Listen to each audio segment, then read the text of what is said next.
What's up, guys? Welcome to the Comedy Pop-Up Podcast. I'm your host for today, Mr. Sean Grant. I'm filling in for the great Ron G, who is out of town for the holidays.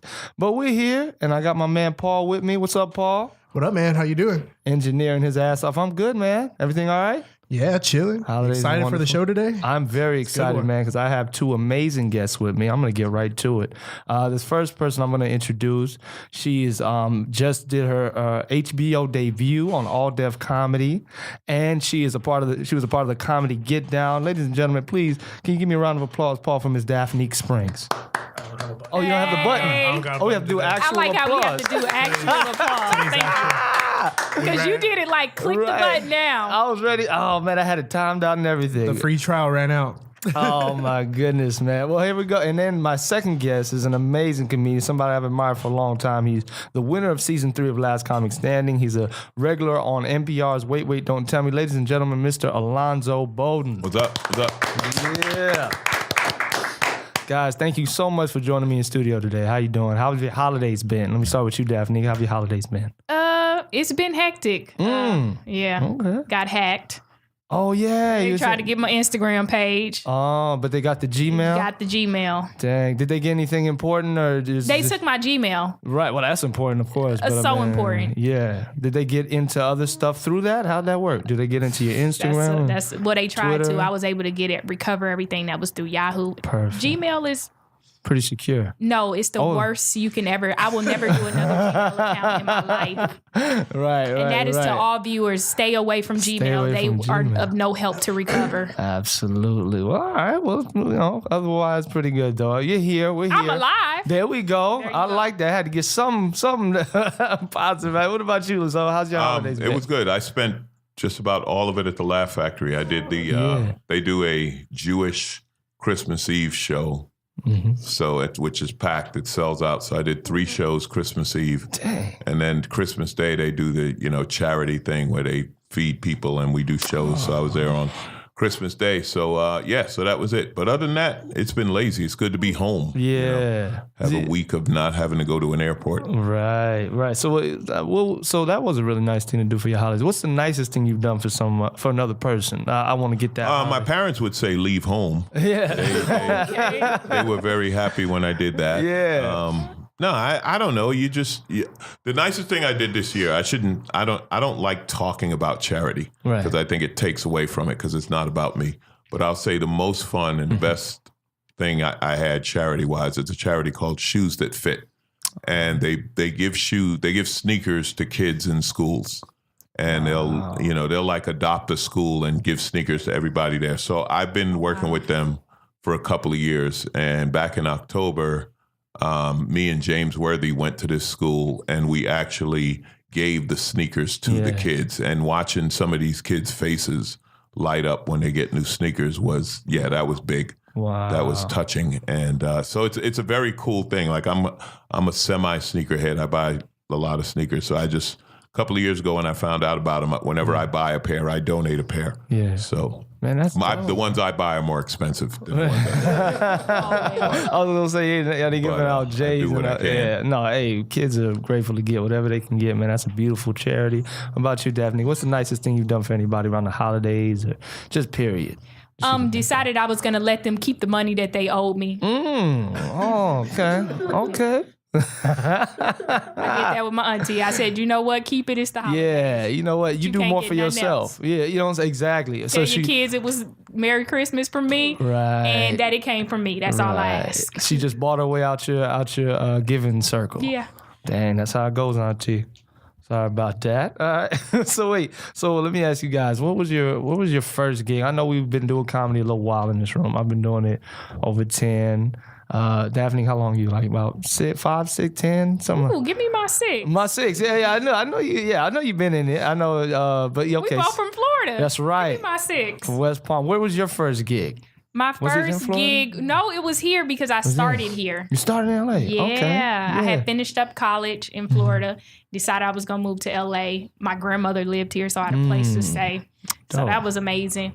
But yeah, the first place, I don't even remember the name. I don't even remember the guy. I remember his face. Mm-hmm. But he let me go up, and it was just like a whole bunch of Mexican people. They was drunk. They was barely listening. They was actually dancing on the dance floor. They made their own dance floor during the show, so I had to talk over that. Dang. Boy, I stuck through it. That's what's up. That sounds like a great first gig. What about you, Zoe?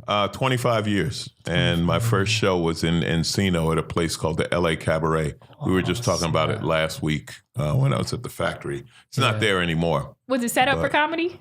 It was a comedy club. Oh, and they had a main room, and then in the bar out front they had an open mic. It was like a little stage in the corner.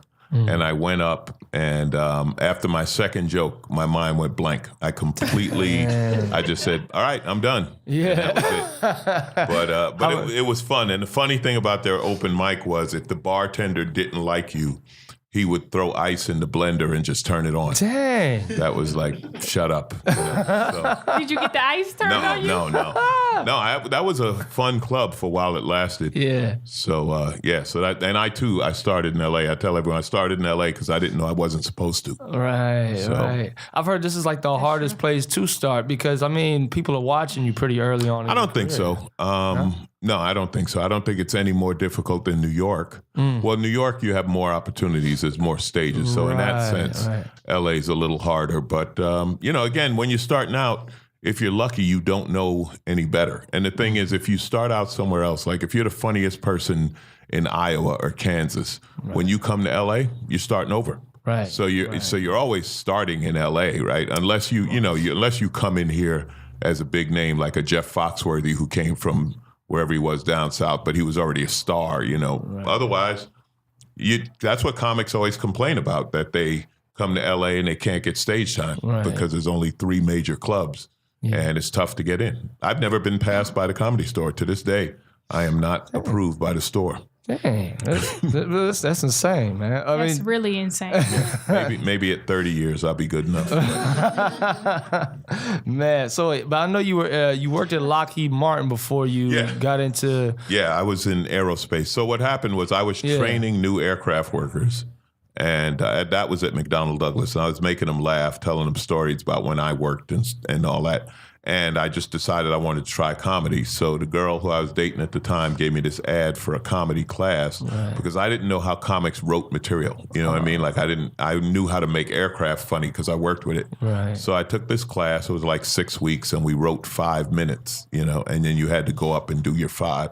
So that's what I was trying to do at the Cabaret. But then when I did it at the graduation, which I don't even remember the name of the theater. It was a theater that used to be on 2nd Street in Santa Monica. It's not there anymore. But anyway, that's when I really did my first show. And I talked, they laughed, never looked back. Yeah. What was your last gig in, you're both full-time comedians now. So what was your last job in the regular world sector, I guess we'd say? Oh, the last job that I had, before I left Florida, I have a chemistry degree. So the last job I had there was I worked at a pharmaceutical company. Oh. Which was a small company, but it was like a paid internship. Yeah. But LA got a little hard. And I didn't want to work here because I feel like once you settle into a real job here, you kind of get stuck into it. Right. So since my mother lived in Las Vegas, I would go to Vegas for the summer and I would cocktail waitress at the casinos. I worked at the Cosmopolitan, the Wynn, and the Venetian.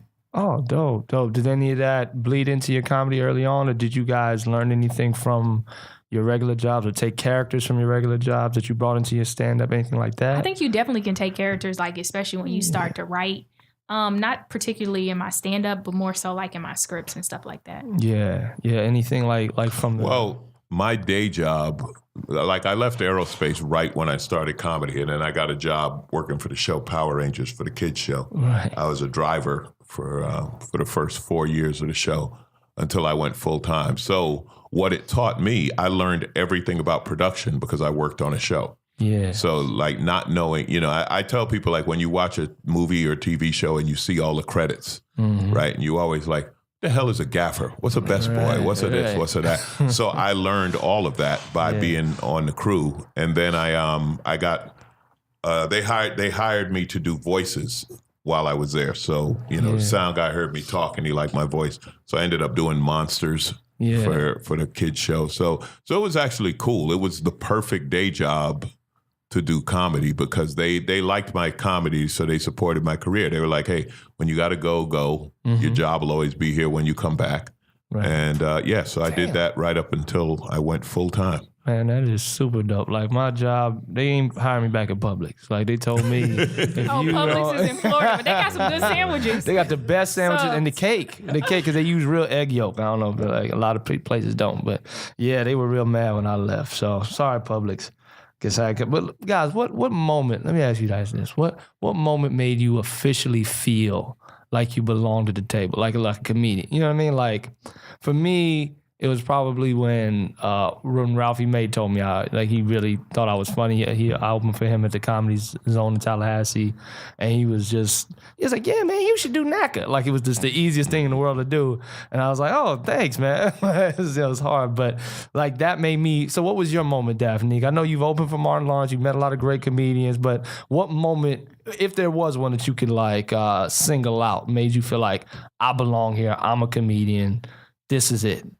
Basically, I have two. Is when you go to when I did shows, like I remember doing a show where it's like 5 people in the audience. You can tell they don't want to be there. You like pissed that there's not enough people there. You like, damn, is this where my life is going to end? Is this it? Like these people don't even want to see me. They don't want to laugh because they don't want to make nobody else laugh. So they just. But it's like when you can pull something out of a room like that, I think it kind of certifies you a little bit, because if you can make people laugh that feel like, damn, I done dressed up to come to this bullshit. I could have stayed at home the last 4 people before you really sucked, so their energy is already down. So if you could pull something out of that. Yeah. And another one was when I got to tour with Cat Williams, and the biggest audience I ever did was like 11,000 in New York at the Barclays. That was amazing to see that many people, and to see one person bring out that many people. It really doesn't cap what you're capable of. I mean, I know they tell us as women it may be harder, this, that, and other, but it's just like for you to see and be around that and somebody like achieve that is just truly amazing. Absolutely. Because it lets you know that, hey, because we're doing comedy clubs most of the time. I am. So, or little small rooms where you only performing in front of 100 people. So your vision, it can get stuck with those 100 people. Right. But when you see a vision of 11,000 people that dressed up, that got babysitters, that went and bought new outfits, got their hair done, their nails done, to come see one person like that, that's and insane. You get to be a part of that, it's just truly amazing and inspirational. Did you have a different approach doing 11,000 people? Like because I used to quit comedy a lot. I used to quit a lot. All the time. I mean, when I first started, which was 2011, I quit for 8 months. I did it for a few months, and then I quit for 8 months, and I would quit for 4 and 3. I'm just, because it was very tough being a woman, and it was just like, people were just like rude. And see, where I'm from and how I grew up Muslim, so it's like I was never around men that disrespected women.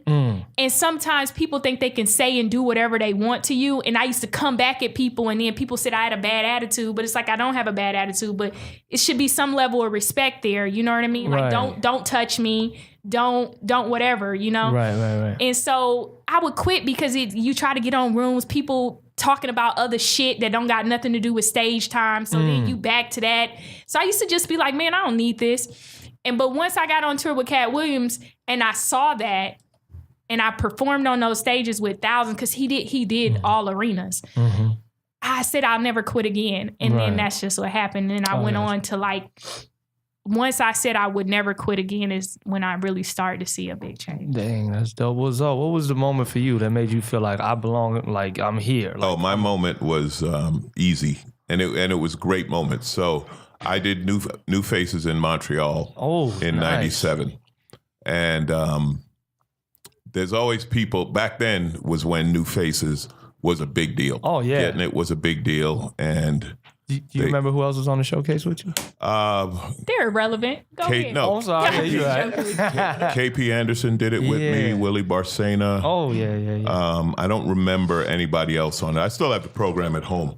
But anyway, so I did my set, and I had this joke that I said, I don't like hockey, right? Now, when you say you don't like hockey in Canada, they so So they were like, boo, boo. And I was like, shut up. I don't like hockey because the only thing black is the puck. And every time I look, they're hitting it with a stick. So now golf, on the other hand. Right? So that was the joke.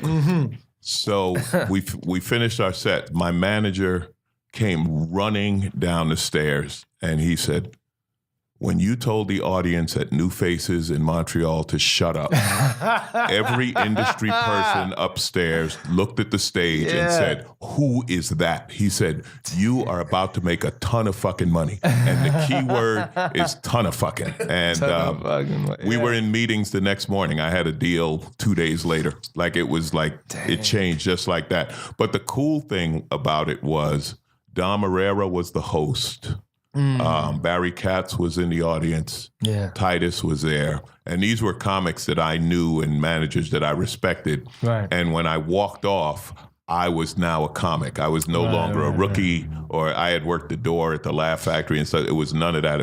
I was a comic. So that was when it was like, yeah, I'm a comic. But the other time for my personal thing, I was in front of the Improv and I was talking with Damon Wayans and Dave Chappelle. And we were talking about road gigs. And like it was one of these out-of-body experiences where I was looking at myself saying, what the fuck are you doing talking to Damon Wayans and Dave Chappelle? Holy shit. And it was like, I was in because I had the mutual respect of these guys, of the best. You know? So that's when you feel good. I think when you have the respect of your peers is one of the great moments. So yeah, that was it. Those are some amazing moments, man. Thank you guys for sharing that. I mean, I think, like you said, being validated by your peers and those, like, just those big moments. I mean, both of you have done television spots, right? So, like, I mean, is there something to that? Like, when you were preparing for, Last Comic and you for Def Jam, I guess we'll start with you, Daphne. I mean, like,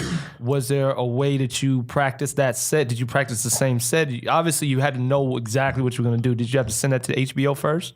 We showcased And then dope. And then they said that set, but you had to do it right exactly as they put it, right? But they didn't show it the way I did it. Oh, okay. We were talking about they cut it up a little bit. A lot of it. Oh, okay. But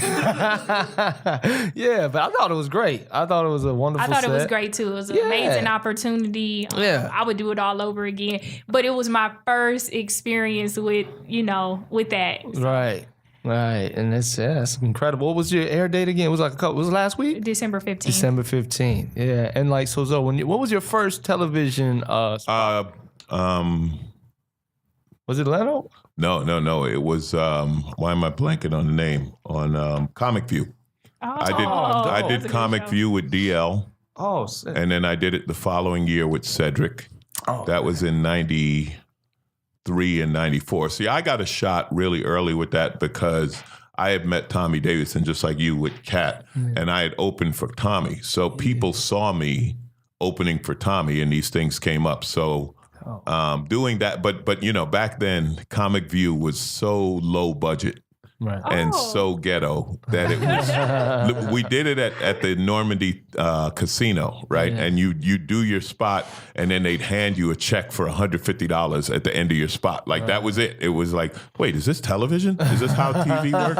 And they go air it 1,000 times. Yeah, they own it after that. So I did that, but then I did the Apollo Comedy Hour. That was big. That was probably the scariest thing I did early because it's the Apollo. Yeah. And at that time, what the Comedy Hour was, they'd have music, comic. So that was how they did the show. And the tough thing was because it was TV, you had to work clean. And this is like 94, 95 when Def Jam was huge. So audiences weren't having it clean,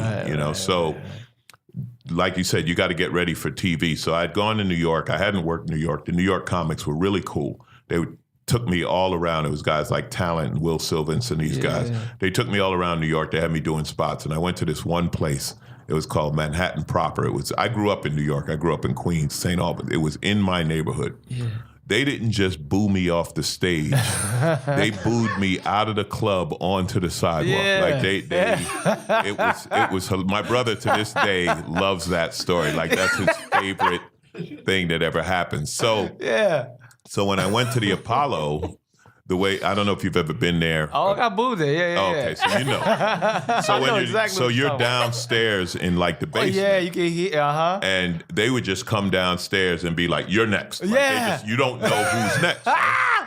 So, and they told us, they said, "Look, you got 30 seconds." They said, Damn. if they ain't laughing in 30 seconds, they will boo you off. So we don't know what the hell's going on. So they came down. How did you feel? Was your stomach like it? Yeah, well, this was the thing. I didn't get to enjoy it. Like, you're so nervous being at the Apollo, you don't get to enjoy the fact you're at the Apollo. Right. Because you're just like, is this going to go? So I went up, and my first joke was, I said, yeah, I was born in New York. I live in L.A. If I was a rapper, I'd have to shoot myself. And I had him. I had him right from that joke. Hell yeah. And then once they love you like nothing else. Oh, you know? yeah. So that was the first time I did the Apollo. The second time I did it with Steve Harvey, it was a lot more fun because now I had done it. So now you could enjoy the history of it and realize, like, yeah, man, I'm at the Apollo. Man. But the first time, you're like, yeah, don't kill me. You know? Yeah, they killed me. They was like, hell no. I came out. I remember it was Rudy Rush was the host. It wasn't the TV show. It was just like the regular Wednesday night. Mm-hmm. But you still had to audition and do all that. So I went, and the first thing I said was, I had a joke about being broke. I was like, I'm broke. Anybody else broke? And this dude stood up and said, and like you said, you can't cuss. Even in the regular, you can't cuss. Dude said, that nigga killed my daddy. And I remember his face and everything. And I said, oh, shit. Did you kill his daddy? No, I don't know that, man. I don't know why he said But that. the moment you said, oh, shit, they smelled fear. They smelled fear, and that was it. That was it. And they booed the hell out of me. They stood up and booed me. The Sandman, tried to give me some time to get him back. But it was like a minute. I'm just standing there. Like, should I wait? They were like, no, wait, he's going to dance you off. And he came So and you got to wait. It was horrible. My aunt was in the middle. You didn't give him a chance. Yeah. My uncle was like, shut up, bitch, just get out of here. And I saw him crawling through the crowd. Yeah, man. But obviously, you don't know this about the Apollo. I know a little bit more about it than Zoe because I had that experience. But they make you leave through the crowd when you get booed. Oh, do they? Yeah. They lock the back door. Well, I mean... Yeah. That's it. I think it's different for the TV stuff than maybe. I don't know. I don't know, yeah, probably. They do it a little different. Or maybe that dude was TV. just being an asshole. That guy might have been. He was just enjoying your misery. But they seemed to be waiting for me in the lobby. Like they knew I was coming. Did anybody kick your ass? No, I mean, no. My mom wanted to. She hated New York for like a good month. Like she was like, they jealous because you're beautiful, baby. I'm like, no, they just hate my jokes, mommy. They're right to not like me. But TV it's just different. Like you talked about the Tonight Show. The first time I did that audience you kill. Yeah. Because they're just so hot and they're so into it. And that was fun. Actually, it was the other way. It was like I was surprised at how much they laughed, Right. And Tom Arnold was the guest. He was sitting next to Leonard. Like I literally had to turn around and acknowledge him. Like, thanks, man. Like they would, but it was really fun. Yeah. It wasn't the same as doing it when Johnny Carson was a host. Right. But I still felt a certain legitimacy at doing the Tonight Show. Right. Like of all the shows, I had done Conan and Keenan's show and stuff like that. But there was just something about doing the Tonight Show that felt a little bigger. Yeah. So much history, so much depth to that. Man, and I know you touched on a little bit, Daphnique, but like in how people, but as a female in comedy, like what are the challenges you feel like that you have faced, and more for like people coming up in comedy, like women who are starting now, things to prepare themselves for, like do you feel like ever discriminated against, or like do you get harassed or anything like that? Here's a conception I want to clear up. A lot of people say, oh, they don't never put women on the stage.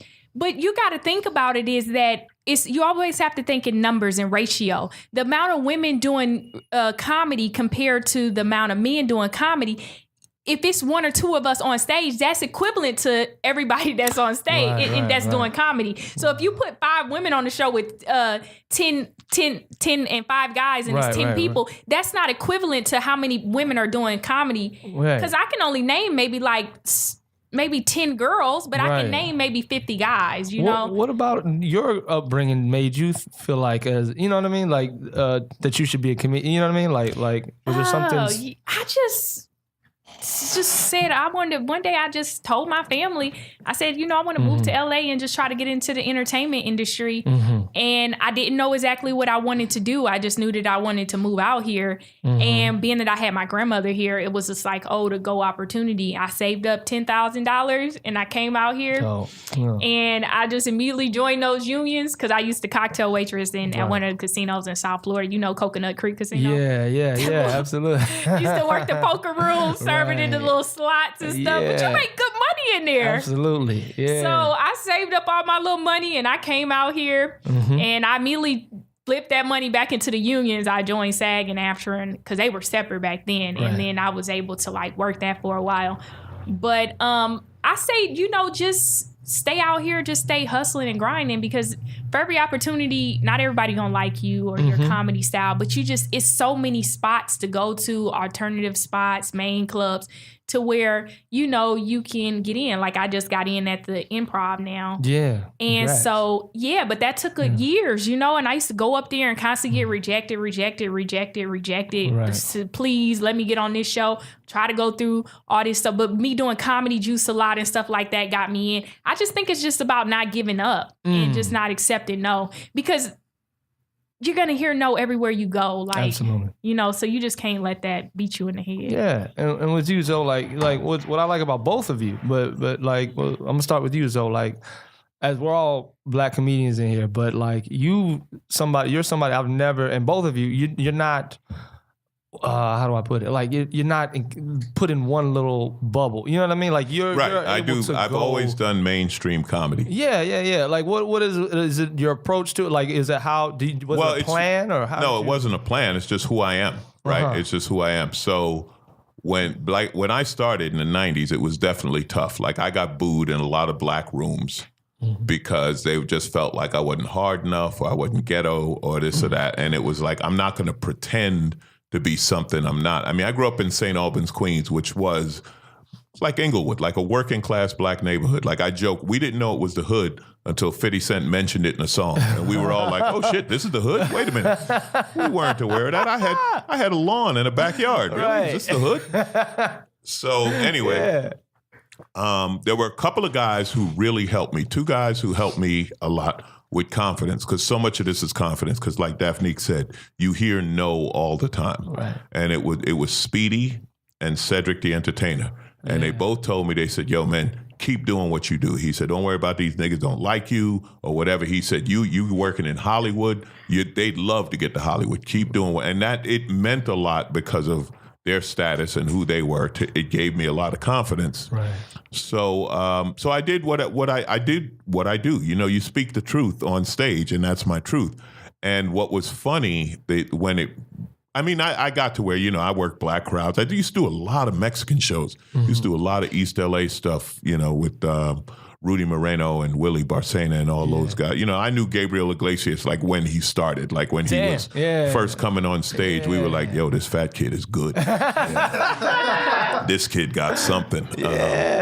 But anyway, after Last Comic Standing, it was an interesting shift, because when I won it, it was almost like the people who, how am I going to put this, who didn't accept me suddenly were like, yo, one of us won. So that legitimized, but you know what I'm saying? Because now he's representing. Right. But it's also been the change in society, because society has now understand slowly, but it's becoming more and more, and I see it more and more in young comics, right? Remember, I've become the old guy. Now I'm one of the old, old Black comics, ain't cracking. No, but I mean, it's funny because it started about 7 or 8 years ago. Young comics started asking me shit that I remember asking. And I was like, damn, when did I become the old guy? All right, I'll take that, so I'm that now. But anyway, the acceptance changed, and people realize now that Black people cover a much wider spectrum than the stereotypical, from the hood or whatever. It's right. I mean, we had Barack Obama who they were like, wow, wait a minute. And he didn't have one messed up. Right. And but it was all of that, right? So the I think it's wider now. Black people are getting opportunities on things that they didn't get before. Like a friend of mine, sitcoms are all stereotypes, right? That's all they use. You look, and he used to joke. He said, "Man, black. That's all you got?" He said, "That shit ain't worked since the 70s. You ain't gay. You ain't got nothing." I'm like, damn, you just black? Nah, shit's gonna be rough. You know? Damn. But it's true. I mean, you look at it, right? When you look at TV, there was a period where Indians were hot, right? And every show had to have an Indian, right? Then it was, the most recent one was white women trying to make it in the city. Right, so you had two broke girls. You had the bitch in apartment B. You had girls on it. It was like I did not know it was this hard. Like if it's this hard for young white women to make it, no one's got a chance. Like because they have the easiest if they can't make it in the city. But that's how it was. That's how TV works, right? It was when they were doing the dad sitcoms, right? It was like George Lopez, Damon Wayans, Jim Belushi. They had the exact same show. It was the same, just plug in. That's how TV works. So you hope that you become in fashion. Black women have always been kind of on the skating. Like you're the smart friend to every white girl. You know, every white girl. And I gotta be sassy. I love it when I'm sassy. And I just don't even want to be sassy. But when I start getting, hey, oh hell no, what and bossy, they're like, yes, we love it. And you know who we used to joke with? We used to joke with Sherry Shepherd. Yeah. Because Sherry was the first black woman on a show. Oh, for real? She was the first black woman on Friends. She was the first black woman on Everybody Loves Raymond. It was like, they need somebody black. Wow. Call Sherry. Sherry, because Sherry was the perfect combination. She was funny. She was cute, but not so hot that she was intimidating. Like she didn't come, she wasn't the sexy lead and this and that. And whatever it was, she was friendly and super talented. Right. And she would get the job. And we would laugh like, yeah, Sherry, that's Sherry. She's first. Yeah. So she opened, Sherry Shepherd's opening doors. Yeah. But you when you're around the business and you watch it, you notice all kind of things like that. And women, it's really, I've always said there's, this is what I've seen with women, and it seems like this is the way it works. You have women comics, and you have comics who happen to be women. Mm-hmm. And the comics who happen to be women tend to be the most successful.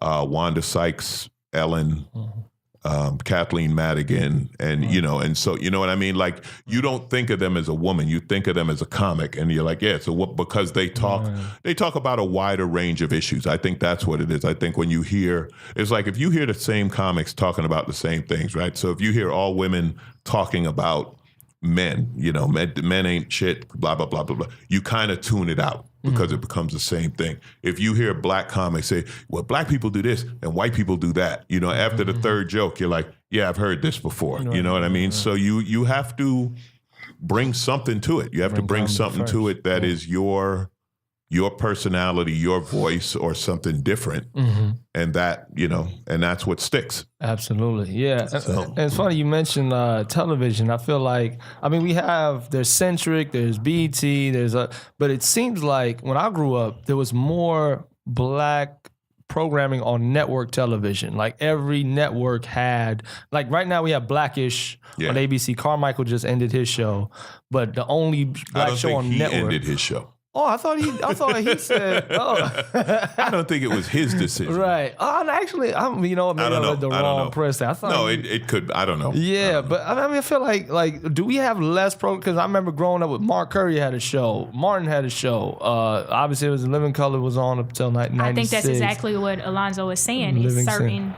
It goes in. Oh, so we're not hot right now? Is that it? We have. We have now Centric. I think we're hot in the print in the fact of like a lot of black people are like the token black person. I think that's really hot right now. You have a black person on the show, and Blackish and the Carmichael Show were both brilliant shows.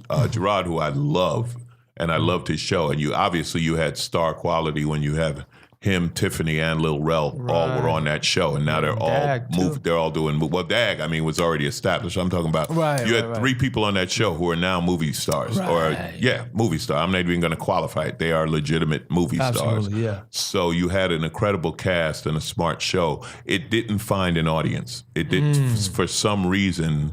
The people who watched it liked it, but not enough people watched it.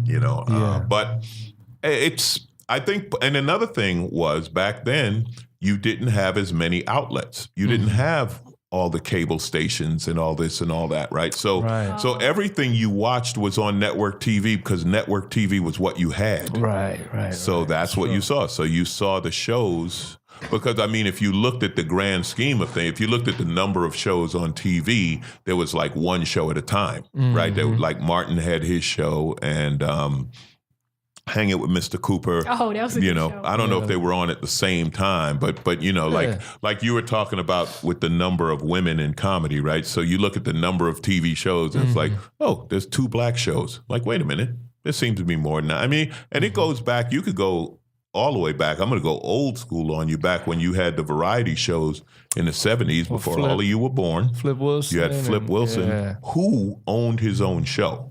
The first black guy to own his own show. Flip got rich. Yeah. Flip made millions because he owned his show. And at that time, nobody even thought about that. But you also had Bill Cosby had a variety show, you know. Oh, sorry. Yeah, Bill Cosby had a variety show in the 70s. It was called The Bill Cosby Show. They tried one with Richard Pryor, but they couldn't. Yeah, that I've seen. You couldn't harness him for network TV. Right. But the breakout on his show was Robin Williams. Yeah. He had Robin Williams on when he had a variety show. Yeah, Paul Mooney was always there, always writing with him. But it's, you know, I don't know. I've always wondered this about television. I don't know if it's the fact that television doesn't like black or it's that they do like green. Television's about money, you know, and if something sells, they will put it on. I remember when people were complaining about there being no black dramas on TV. Yeah. And then they had one that took place in a hospital. I don't remember what it was called. Anatomy? No, it wasn't. No, this was way before that. Oh, sorry. And then they had another one that was like a large black family kind of thing. And they had both shows on and they were both critically good. Nobody watched them. So I don't know if the network's like, well, look, we tried. You guys didn't watch it. So we're into making money. Like I said, with the stereotype thing, you know, it's because it's not just us, right? You look at like every sitcom family, dad is dumb, mom is smart. Lovable loser, kids and the are mom is a smart logical, asses. smart one. You look at in every Asian on TV is smart, right? Every blonde is And you sexy. know what? I gamble. I love the casino. And Asian people gamble a lot. Yeah, they gamble a lot of ton. them aren't. Yeah. I'm not stereotypes, but they don't fit that stereotype. Oh no, they do. They're known as gamblers. No, they are. Oh, yeah. Oh, I know that for a fact. Yeah. But the stereotype in television is Right, on that they're television, not. they don't. And Yeah, on when I tell television, you they go don't. to a casino, you will see thousands of Asians in there smoking. They speak very illiterate. I'm just saying, but we never see that in the media. Right. So TV plays to the stereotype because that's what people are comfortable watching. So I it's like I don't know which came first, the stereotype or the show. But not to say that TV isn't prejudiced. Obviously, it has its prejudices and so on. But there's also the fact of what are people watching. If people will watch it, they will put it on because they ultimately they want to make money. Yeah. You know? Now, if with the you both have very good social media standpoint. Like, is that a way? No, I don't. Well, I think. Well, I mean, you're up there, both of you guys. I think. Well, maybe compared to like well, for me, I got 5K. What did he say? No, I don't. Yeah, he above. No. I only have 30,000 followers on Twitter. That's a lot. Yeah, that's a nice little city. Maybe when my friends and my peers, I'm looking at 500,000, right? But I don't think you're so on. Yeah. So it's like 30,000. They block 30,000 people. You know, it's okay. It's my audience is a little older. My audience isn't a social media audience. I joke with people like, I bet I had more MySpace friends than you. I was killing it in MySpace. Now, do you guys value that? Like, do you guys? I noticed. I don't know. I haven't seen a lot of. I know you both have done like things on the internet, but I mean, like, is that something that you want to do more of? I do like a lot sketches? of skits. At first, I was totally against like the internet, and I was like, I'm not going to do this because I really just want to be a stand-up comedian, you know, and venture into acting and writing. But like, I just saw so many people. They're selling out shows now. They're getting tour opportunities. So the business is and I was just like, so if I'm sitting at home and I dedicate certain hours of my day, I have to time management. And so I started adding that into my schedule where I shoot these Instagram videos. And I remember one week I did one video. One of them got like just me talking in the car. And I'm single until I'm married. A lot of people think I'm really serious, but I'm telling part truth, but way exaggerating. Because I am I could meet another man at my wedding into the marriage license is signed. But I'm totally bullshitting. I'm not disloyal like that. But it has to evoke something from people to be like, either I hate you or I love you. I can't be where everybody agree with me because they'll just look at it and keep strolling, right? So I have to make it to where people will argue about it. But within that 1 week, I got 8,000 followers, right? Yeah. That was just on one social media network. Amazing. And then it started growing on Instagram too. Right. And within the last 3 or 4 months, I've seen like an increase of like 25,000 or something just from doing videos and stuff like that. But I added that into my time management. And now I did a show at the Improv.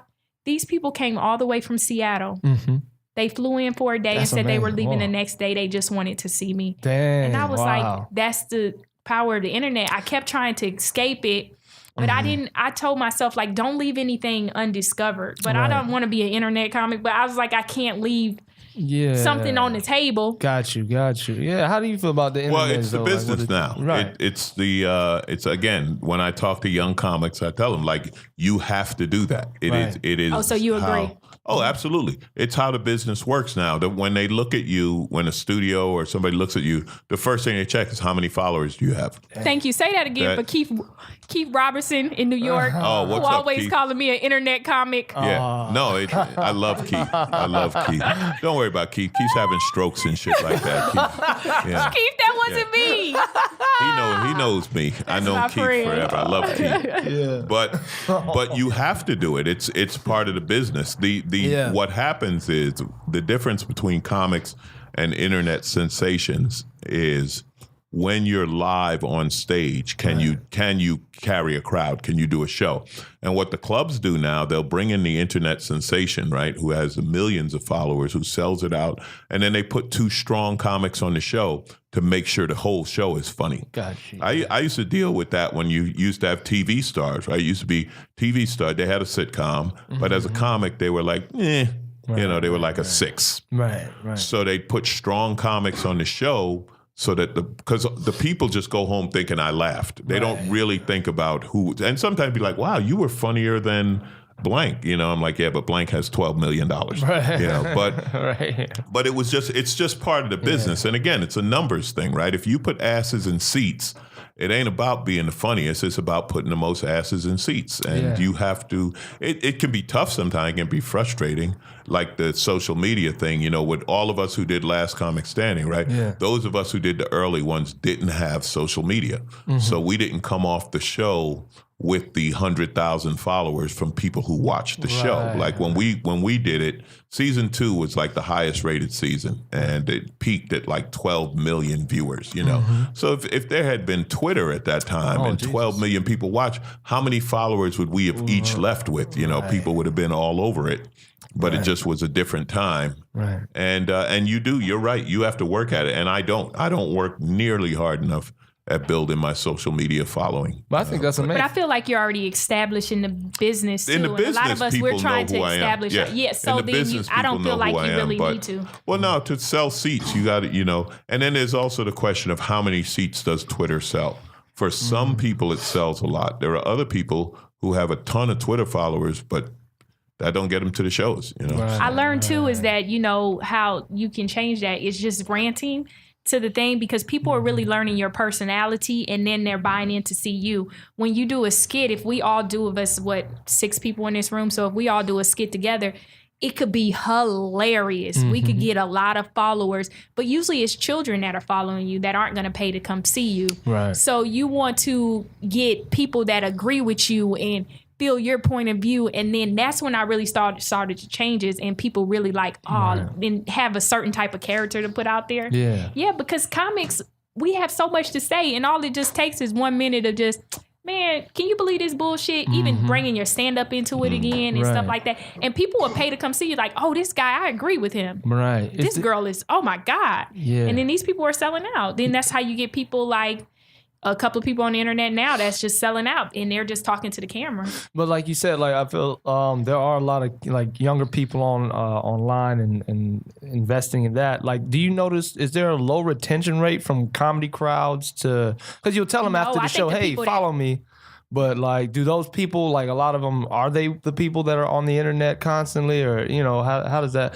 What's your experience been, Daphne, with people following you? I think that certain social media, I don't want to name people, but they have a lot of children following them, and they have a lot of type of like if you put like a lot of titties and ass in there, you're going to get certain type of people, but those aren't people that's going to spend money with you or come to see you do stand-up. Right. But you can have all the followers and it can look good, and then you could show up to a set. Like one thing nobody can ever take away from me, whatever, is work ethic. I've taken acting classes. I'm in a script writing class right now to finish up my scripts. Right. The first part was like 700, the next one 700. Like I invest in this. Then you get a lot of people, they have these numbers and stuff, and then you put them in other facets and they can't succeed. That's true. Dang. What about you, Zoe? Do you notice people following you after shows, or are they different types of people? It's like sales. If you talk to people in sales for the number of leads to how many sales, I think if you have 200 people in the room, if you can get 5 of them to follow you on social media, that's good. Yeah. Because you almost like a friend of mine who does that type of marketing, she has this thing of, follow me. Text this number to blank to join my website.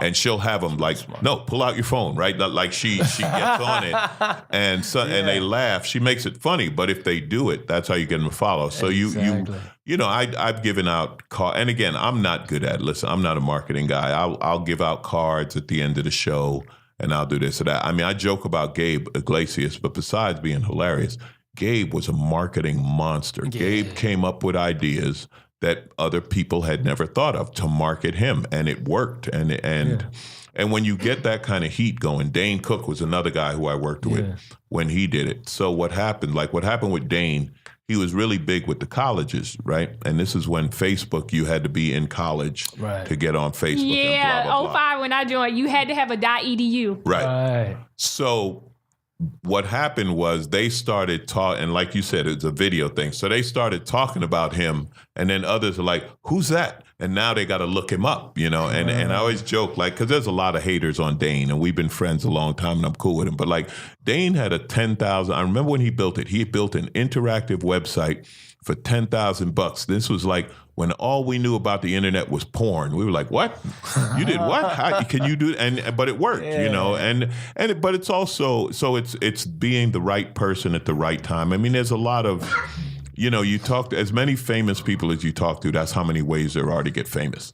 Wow. Oh, that's so true. Different things work for different people. Some things catch on. But what you're talking about, doing the daily videos and stuff like that, absolutely makes a difference. Yeah. Consistency. Well, I know I can't keep you guys all day. You guys are very great, intelligent. I got naps to take. Right. But I need to take a nap. While I have you, I'm gonna get you guys to plug some stuff in a minute. But who are your top 5 comedians? Like, let me start with you, Daphne. Who's your top 5, like all time comics? Maybe just be your favorite. You don't have to qualify anything. You have to provide evidence. Just who are your top 5 that you enjoy?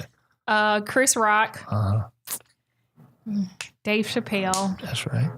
Okay. Cat Williams. Yeah. Alonzo. Hey. Look at that. Look at that plug. Top 5. You see that? Hey. I got one more. You know what? Whether you was here or not, I was going to say it. Hey. And, I'm here too, If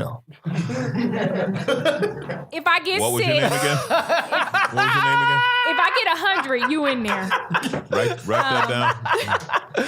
I would say I love Melanie Camacho too. Oh, great. That's a dope top 5. What about you, Zoe? Who's your top 5? Man, it's so hard to narrow it down. I know, it's so many hard different to narrow types. It down. Yeah. So top 5 all time. Okay. 1, his name is been crucified, and the shame is that we lose his comedy because of the person. Yeah. But Bill Cosby. Got it. As a comic, you cannot argue with 50 years of stand-up. Mm-hmm. So he's on the list. Of course, Pryor. And I think Cosby, Carlin, and Pryor are the top 3, and everyone falls into one of those schools. Dave is unbelievable. Yeah. Dave is a natural. Dave has something that is amazing.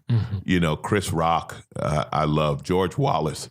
George is the greatest writer. When it comes to writing jokes, you can't touch George. George is a master of it. So I'm already at 6, and I haven't even gotten into the women of comedy. Right. You know, and this is another thing people don't like. This blew my mind. So when we did Last Comic, we did a roast, right? And we did it at the Friars Club, and the judges were Norm Crosby, Phyllis Diller, and I forget who the third one was, right? So I don't know if you'd ever been to the Friars. You go to the Friars Club, people have plaques. Right. There's a plaque with your name on it, a plaque. Yeah. There's a picture, there's a wall for Phyllis Diller because she was the only woman. Wow. She was the only, this is when it was like Milton Berle and George Burns and Nipsey Russell and all that. She was the only, and it was like, holy shit, that's right. There were only 2 funny women. There was her and there was Lucy. Right. And Lucy was a TV star. And you realize the amount of respect that Phyllis Diller had, because you talk about not many women. Imagine being the only one. And you get thrown in with these guys, and she could handle it, you know. And I got to do a show with Phyllis Diller, and she was 88 years old. Wow. She was paper thin, like you could see through her skin. You know how you get really old, pale, and this and that. And they had to help her out onto this, you know, show. It was a TV show. It was a court show. And it was called Jury Duty, so it was like a Judge Judy thing, but the jury was 3 comics. This guy was suing his landlord, right? And his landlord was like 75 years old, and she went into a thing about liking younger men, and we would lose. And it was like, wow, like to watch a legend work. And you like once that mic goes on, she's not 88 years old anymore. She's Phyllis Diller. I got to work with Don Rickles, one of the highlights of my life in Montreal in the green room. Don Rickles started going off on me.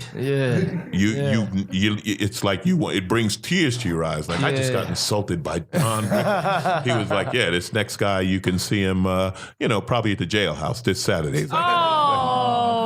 What's your name? What's your name? Alonzo. That's good. He took a white man's name so the cops won't think he did it. And it's all just that old, it's that old shit like that, but it's Don Rickles doing it, so you're just honored. So, so when you talk about the greatest of all time, and it's almost like, okay, like in sports, so we talk all time and then talk the modern era. Right. In the modern era, obviously Chappelle will end up on the Mount Rushmore. Chris Rock will end up in the Mount Rushmore. Eddie Murphy, like Eddie didn't do stand-up long, but he sure did it well, then you have a bunch, when we're talking about black comics, you had white comics too. Again, George Carlin was incredible, for a long time. George Carlin did 17 HBO specials. Wow. Imagine doing an HBO special every year. Right. Every year, a new hour on HBO level. That's amazing. Rich Jenny, who committed suicide, but as a writer, Rich Jenny had brilliant jokes. So there's so many. Larry Miller is another one that you watch. If you look at the old Larry Miller stuff, he was a great comic. And then the guys who got on TV, like there's a reason they got on TV. Seinfeld was a great comic. Leno was a great comic, and on and on. Damon Wayans, holy shit, people forget. Yeah. Damon was a beast in stand-up in the 80s and 90s. Yeah. Damon was one of the best that there was, in Living Color, that was no accident, what I mean? So. Yeah. Is there anybody that you feel like maybe, got hurt, or not hurt, but like maybe passed early, or that didn't get the shine? Robin Harris. Harris, yeah. Robin Harris was incredible. And if you think about Def Jam, what if Robin had been alive? Oh, man. He would have owned that show. Yeah. That was made for Robin, and Robin was made for that. Bernie Mac. Bernie died, 5 years after the world found out who he was? Right. He was who he was for so long, but nobody knew about it until Kings of Comedy. And even I just heard about Charlie Barnett. I don't know, being from New York. Charlie Barnett was another one. Charlie Barnett was the guy they said that he would have been Eddie Murphy, but he was illiterate. Right. So he couldn't read the scripts. He got the part on SNL, and then because he couldn't read, that's why. Man, that's amazing. That's great. We got so much comedy history knowledge today on the Comedy Pop-Up Podcast, guys. Well, let me start with you, Daphnique. Where can people find you? What's going on? Where can they? What can we plug today? You got anything coming up? Any shows? Any? Going on a tour. Congrats. Starts in January. We gonna hit up the Houston Improv with a couple of my friends through Levity. Nice. Also, I was a writer on Black Card Revolt on BET, so that's coming out. You won't see me, but we're gonna see you writing. Yeah, it was pretty cool. That was my first writing job. Amazing. Other than that, you can find me on social media. I'm at IMD Springs. At IMD Springs. What about you, Zoe? What you got coming up? Any tours? And then No, actually, I quit. You quit I've comedy? given it up.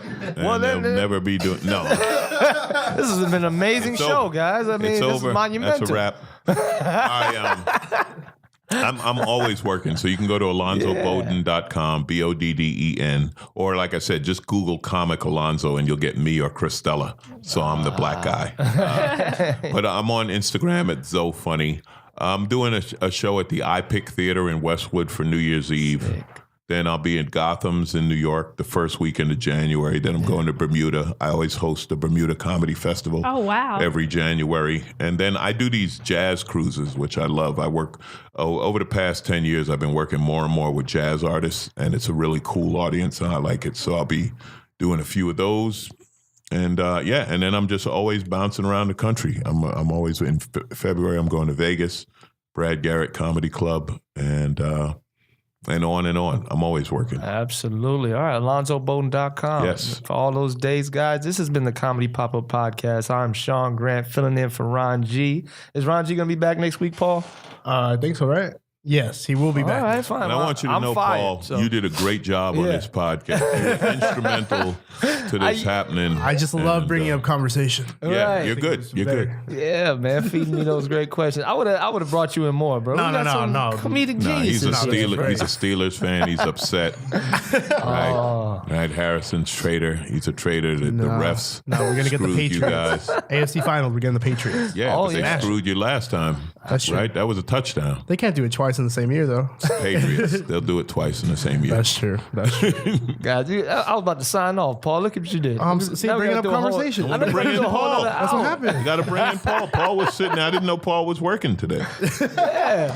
No, he was engineering the hell out of this show, man. As always, Paul Antonio, at Paul Antonio on At the Paul Antonio. The And, Paul. please follow at Comedy Pop-Up and check out our live stand-up shows, comedypopupla.com. Perfect. Thank you guys for listening. Thank you. Peace.